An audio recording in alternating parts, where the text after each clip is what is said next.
बोला नाना भाऊ. अध्यक्ष महाराज, माननीय मुख्यमंत्र्यांचं तसं आता म्हटलं की सौर ऊर्जेचे ते विधातेच आहेत असं म्हटलं तर वावगं ठरणार नाही. अध्यक्ष महाराज, आता माझा एक स्पेसिफिक प्रश्न असा आहे की महाराष्ट्रामध्ये सौर ऊर्जेने किती मेगावॉट विद्युत तयार होते ते एक उत्तर आपण दिलं पाहिजे. आणि दुसरं आपल्याला याच्यामध्ये जो चौथ्या नंबरचा जो प्रश्न आहे की उक्त ठिकाणच्या शेतकऱ्यांना महावितरण कंपनीकडून होणारा नाहक त्रास. अध्यक्ष महाराज, पैसे तर तुम्ही घेताच, काय असेल तो त्रास, पण दुसरं असं की आपण ज्या पद्धतीनं 8 तास जी विद्युत देतात शेतकऱ्यांना, त्या 8 तास विद्युतच्या जागी त्याला 4 तासही मिळतं, मोठ्या प्रमाणात ब्रेक होतं.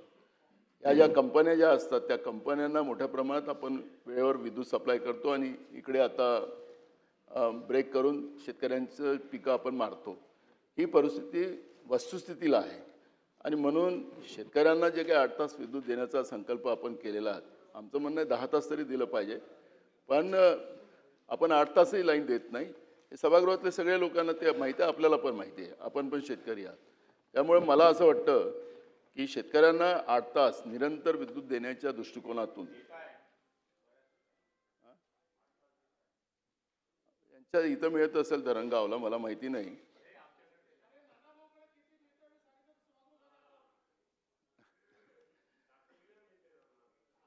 असं असेल तर तुम्ही सागर चला, मुंबईत बसून काय एअर कंडिशनमध्ये बोलताय. वस्तुस्थिती तिकडे उन्हात माहिती आहे, ते सगळे मंत्री हसतात आहेत तुमचे. तर म्हणून अध्यक्ष महाराज, माझा स्पेसिफिक प्रश्न आहे की शेतकऱ्यांना आपण दिलेल्या धोरणाप्रमाणे निरंतर विद्युत आपण देणार का, हा माझा स्पेसिफिक प्रश्न.